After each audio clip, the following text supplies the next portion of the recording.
Bismillah, alhamdulillah, ala ni'matillah, wa ala hadiyalah, asyhadu an la ilaha illallah, asyhadu anna Muhammadar Rasulullah. Buat teman-teman sekalian, kita lanjut kitab mistik Islam bab keempat. Ya. Penciptaan malaikat Ijrail.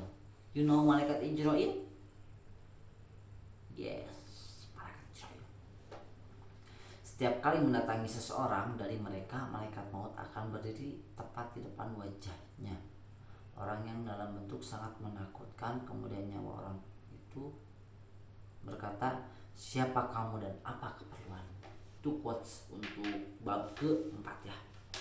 Dalam sebuah kabar yang bersumber dari Nabi Muhammad SAW dikisahkan saat menciptakan malaikat maut Ijrail, Allah Subhanahu wa Ta'ala sengaja menutupi wujud malaikat itu dari penglihatan makhluk-makhluk lainnya dengan 1 juta hijab. Malaikat maut memiliki tubuh yang besar melebihi bumi, langit, dan alam semesta. Bahkan seandainya seluruh air laut dan sungai yang ada di muka bumi disiramkan ke atas kepalanya, niscaya tidak akan ada setetes air pun yang terjatuh ke bumi.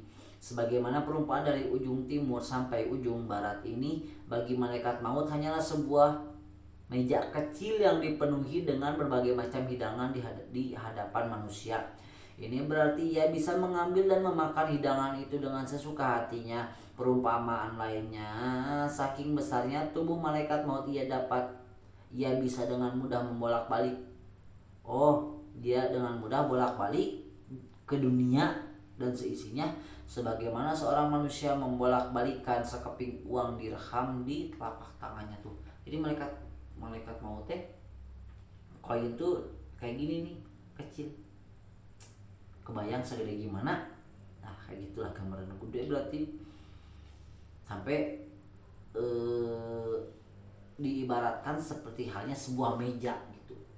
Meja nih segede gini. Nah, anggaplah malaikat maut.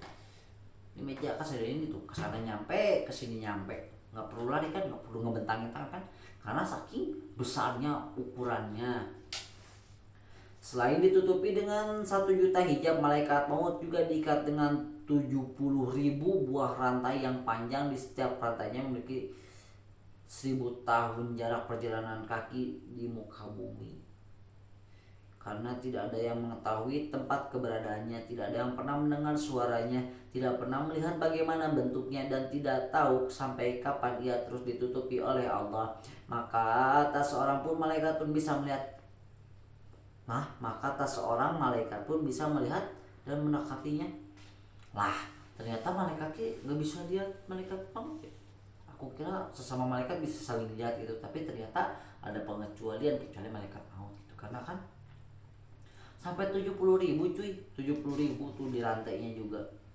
Saking OP banget ya. Syahdan, ketika Allah telah menetapkan kematian dan hendak menyerahkan pengurusannya kepada malaikat maut, maka malaikat maut pun bertanya, "Ya Tuhanku, apakah kematian itu?" Mendengar pertanyaan itu, Allah tidak langsung menjawab, akan tetapi dia menitahkan tirai yang menyelimuti kematian agar menyingkapkan diri. Kemudian Allah berfirman kepada seluruh para malaikat, "Wahai para malaikat, berhentilah sementara dari segala aktivitas kalian dan lihatlah kematian ini." Semua malaikat menghentikan kegiatan mereka masing-masing. Setelah itu Allah berfirman kepada kematian, "Wahai kematian, terbanglah di atas mereka. Bentangkan seluruh sayapmu dan bukalah seluruh matamu tanpa terkecuali." Kematian pun terbang ke angkasa. Saat melihat bentuk kematian itu, semua malaikat jatuh pingsan selama 1000 tahun lamanya. Ketika siuman mereka bertanya, "Tuhan kami, apakah engkau juga menciptakan makhluk lain lebih besar dari makhluk ini?" Allah pun menjawab, "Ya, tapi aku tetap lebih besar darinya. Ketahuilah semua makhluk pasti akan merasakan kematian itu." Kemudian Allah berfirman kepada malaikat maut, "Wahai Ijrail, tangkap dan genggamlah kematian itu. Sesungguhnya aku telah menguasakan kepuasan itu kepadamu." Jadi ternyata malaikat maut dan kematian itu beda ternyata teman-teman. Kalau malaikat ya punya tugasnya masing-masing. Malaikat maut mah ada yang badannya itu tuh gede tuh, ibaratkan yang tadi dijelaskan yang ke bumi itu bolak-balik tuh kayak ini, kayak meja itu. Kematian juga beda, kematian lebih serem ternyata, lebih gede. Nah, si Allah tuh menugaskan kepada malaikat Israil itu untuk menggenggam kematian. Jadi kematian dari pegang sama Israil, karena Allah telah memberikan kekuasaan malaikat Israil. Campak kematian. Bahkan waktu kematian itu mengelilingi seluruh para malaikat, malaikat aja sampai pingsan guys. 1000 tahun bayangin, malaikat pingsan dengan kematian. Malaikat Israel menjawab, wahai Tuhanku, dengan kekuatan apa aku mampu menggenggamnya, sedangkan ia lebih besar daripada aku. Ternyata kematian itu lebih besar daripada malaikat Israel sendiri gitu. Bayangkan, malaikat Israel aja, bumi aja itu kayak mainan. Ini kematian lebih besar ternyata dari malaikat tersebut. Untuk itu Allah pun memberikan kekuatan sehingga malaikat Israel mampu menggenggam dan menguasai kematian di tangannya. Suatu ketika kematian sudah berada di dalam genggaman, malaikat Israel itu memohon kepada Allah, ya Tuhanku, berilah aku kesempatan sekali saja untuk menyeru dari atas langit. Allah mengabulkannya dengan sangat lantang dan keras. Kematian berseru pada semua makhluk, akulah kematian, aku akan memisahkan setiap orang dari orang-orang yang dicintainya. Seorang suami dari istrinya, seorang anak dari ibunya, dan saudara laki-laki dari saudara perempuannya. Akulah kematian yang membuat kuburan menjadi ramai penghuni. Aku pasti akan menghampiri dan menjemput kalian satu persatu. Meski kalian bersembunyi di dalam gedung besi yang terkunci rapat, ketahuilah kalian akan merasakan diriku, dan tidak ada seorang makhluk pun yang tersisa. Ketika orang-orang kafir, kaum munafik, ahli maksiat hendak menjumpai ajal, kematian akan menghampiri mereka bersama beberapa malaikat penyiksa di sebelah kiri, yang menampakkan diri dengan wajah hitam seram, mata melotot tajam, pakaian yang mengerikan. Para malaikat penyiksa itu mengawasi dari kejauhan sampai malaikat mau tiba. Tuh, jadi buat orang-orang kafir, munafik, sama orang-orang ahli maksiat, pada saat kematian datang tuh, mereka tuh didatangi dulu malaikat penyiksa. Ibaratkan ada A meninggal nih kan, didatangin tuh sama 2 malaikat. Malaikat khusus penyiksa ternyata, yang matanya serem, badannya serem, hitam, matanya tajam. Itu mandangin ibaratnya. Saya nggak bisa seramnya, tapi kayak gini lah gambarnya. Nah kayak gitu gambarnya. Dilihat dari jarak jauh, sok bayangin. Kalian dilihat kayak gitu, sok sampai malaikat maut datang. Mun malaikat maut datang mah sakedeung kan. Kalau lama kan repot. Mending dilihat sama cewek salting. Ini sama malaikat penyiksa boy. Setiap kali mendatangi seseorang dari mereka, malaikat maut akan berdiri tepat di hadapan wajah orang itu dalam bentuk yang sangat menakutkan. Kemudian nyawa orang itu berkata, siapa kamu? Apa keperluanmu? Malaikat maut menjawab, aku malaikat maut yang akan mengeluarkanmu dari dunia ini, membuat anak-anakmu menjadi yatim, membuat istrimu menjadi janda, membuat hartamu menjadi harta warisan untuk para ahli warismu yang sebenarnya tidak kamu senangi semasa hidupmu dulu.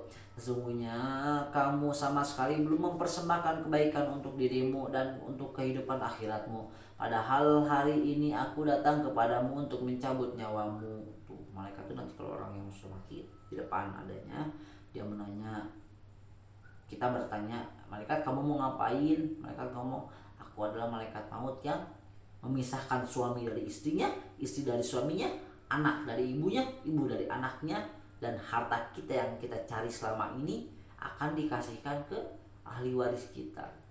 Kita belum mempersiapkan kebaikan dunia dan akhirat, tapi dia sudah menjemput kita. Ketika mendengar jawaban seperti itu, setiap orang dari golongan kaum kafir, munafik, dan sejenisnya serta merta akan memalingkan wajah ke arah dinding karena ketakutan. Namun malaikat maut sudah berada tepat di depan wajah orang tersebut. Ketika ia mencoba memalingkan wajah ke arah lain, bersamaan dengan itu malaikat maut sudah berdiri di depan hadapannya. Demikian seterusnya. Jadi malaikat kalau ibaratkan orang kafir, orang munafik, orang zalim, malaikat maut depan nih, terus kita memalingkan ke kanan dia ada, memalingkan ke kiri dia ada, memalingkan ke belakang dia juga tetap ada. Jadi kemanapun kita memalingkan wajah, malaikat maut tetap ada di depan kita. Saya juga sampai merinding di pembahasannya. Astagfirullahaladzim, asyhadu an la ilaha illallah, asyhadu anna Muhammadar Rasulullah. Kemudian malaikat maut akan berkata kepadanya, apakah engkau sama sekali tidak mengenaliku? Ketahuilah, aku ini malaikat maut yang dulu pernah mencabut nyawa kedua orang tuamu. Tatkala aku menjemput nyawa mereka, kamu menyaksikannya, tetapi kamu tidak dapat menyelamatkan mereka dariku. Hari ini aku akan mencabut nyawamu di depan anak-anak, sanak kerabat dan handai taulanmu, agar mereka bisa mengambil pelajaran darimu.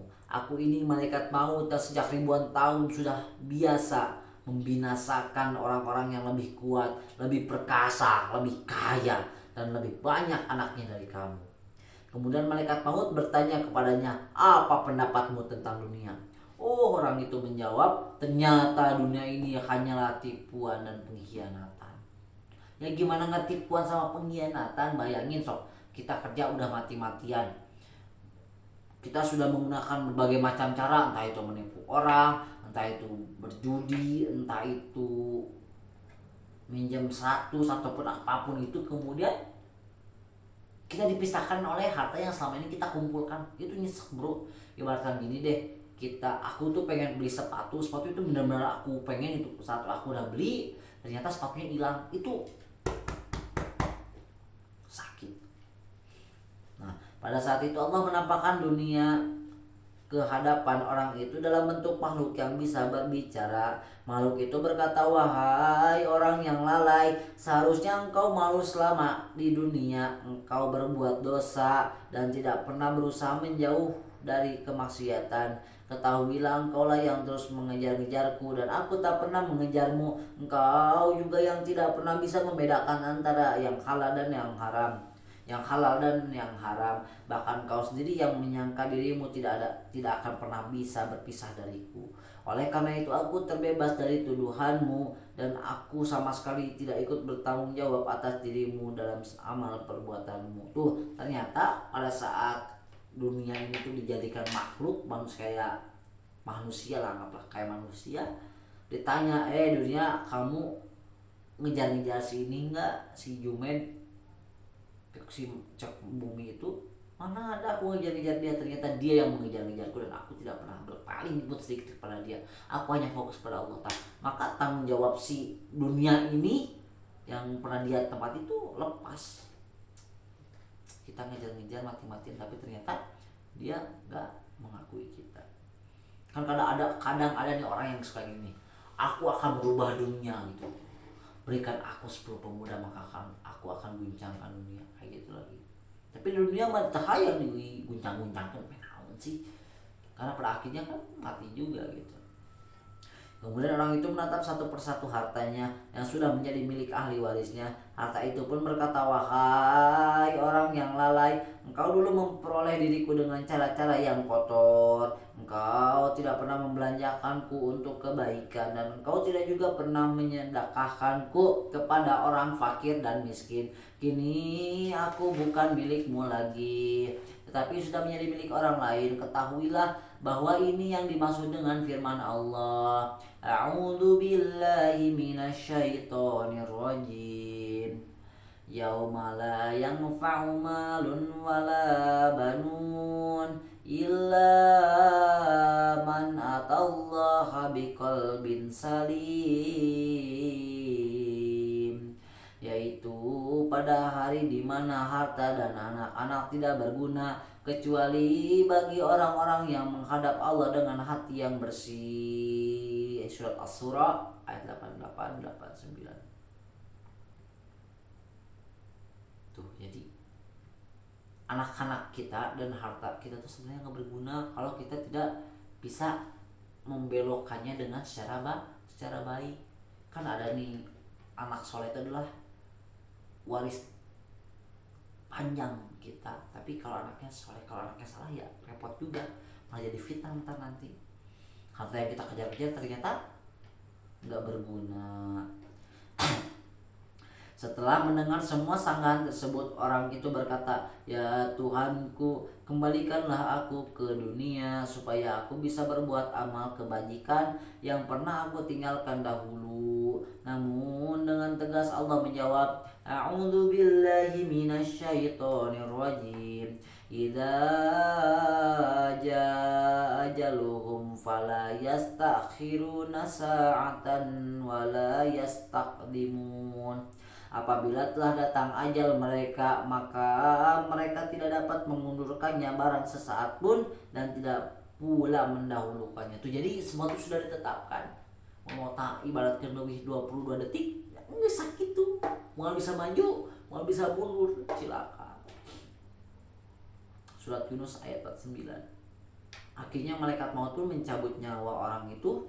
Jika ia termasuk orang beriman, niscaya ia akan mendapatkan kebahagiaan. Sebaliknya jika ia tergolong orang kafir atau munafik, niscaya ia akan mendapatkan kecelakaan besar. Sebab Allah telah berfirman, "A'udzu billahi minasyaitonir rajim.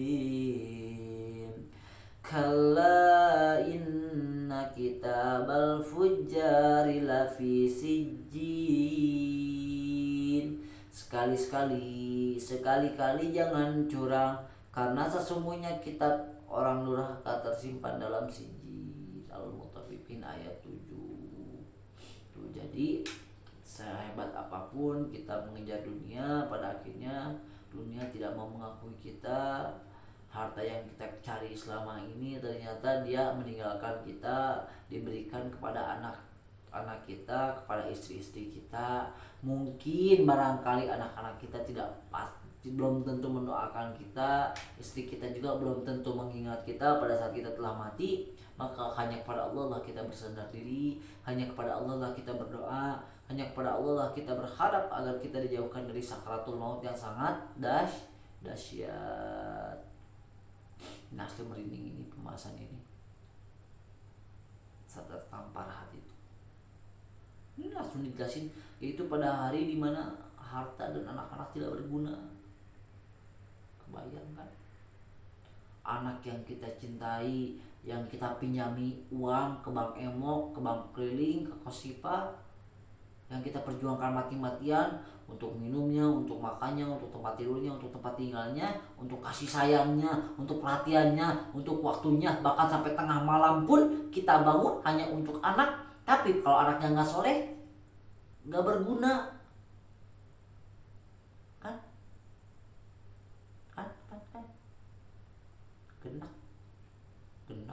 Gendak boleh. Nah, ini teman-teman, ini bab 4 tentang siapa tadi? Siapa? Ingat-ingat lagi tentang malaikat Israil. Ini bab 4 ya teman-teman ya, bab 4 tentang malaikat Israil. Inti dari pembahasan bab 4 ini, malaikat Israil itu gede, tapi ada lagi yang lebih gede, yaitu namanya kematian. Jadi kematian itu bentuknya lebih gede ketimbang malaikat Israil. Kemudian malaikat Israil terbang kepada seluruh malaikat, dia menampakkan diri, dan malaikat pun jatuh pingsan selama 1000 tahun. Kemudian Allah memberikan kekuasaan kepada malaikat Israil untuk memegang kematian itu. Maka dipeganglah, dan dia malaikat Israil itu akan ada di depan kita. Kalau kita orang munafik, orang zalim, orang bermaksiat, setiap kita memalingkan wajah karena takut menatapnya, yang udah mah kita sebelum mati itu dilihat dulu oleh 2 malaikat penyiksa dari jarak jauh, tapi mukanya dengan muka seram, wajahnya hitam. Kemudian datang malaikat maut di depan kita belok ke kanan karena kita takut, belok ke kiri karena kita takut memalingkan wajah. Kita memalingkan juga wajah ke belakang, tetap ada malaikat maut. Maka celakalah anak-anak, harta yang kita cari-cari ternyata nggak ada gunanya. Semoga saja Allah melindungi kita semua, Allah memberikan kita jalan yang terbaik, Allah memberikan peluang yang terbaik, karena percaya, kita yakin bahwa sebaik-baiknya pemberi jalan, sebaik-baiknya memberi petunjuk adalah Allah Subhanahu wa taala. Al-Fatihah. Bismillahirrahmanirrahim. Alhamdulillahirabbil alamin.